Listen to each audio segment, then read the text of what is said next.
Finally दर्शक बंधु माने स्वास्थ्य और परिवार कल्याण विभाग जारी हो सारी आज गोटे बहुत गुरुत्वपूर्ण चिठी जहाँ 2753 ANM भौणी मानकर एक खुशीर मुहूर्त कहले न सरे।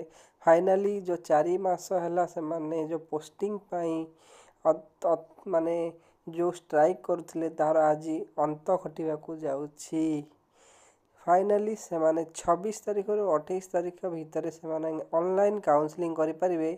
एथिपाई health and family welfare department तरफ आज गोटे विधिवत जाइछि जो से माने आगामी 26 रु 28 तारीख भितर से माने ऑनलाइन चॉइस करि परिबे, जहाँ पर प्रति जिला वाइज गोटे हरिबो एवं CDM तरफ अपॉइंटमेंट लेटर दिया जिवो। ऑनलाइन काउंसलिंग आपरो जो को क्राइटेरिया को केमिति से माने करिवे ताहा तल इंस्ट्रक्शन रे दिया जाई अछि।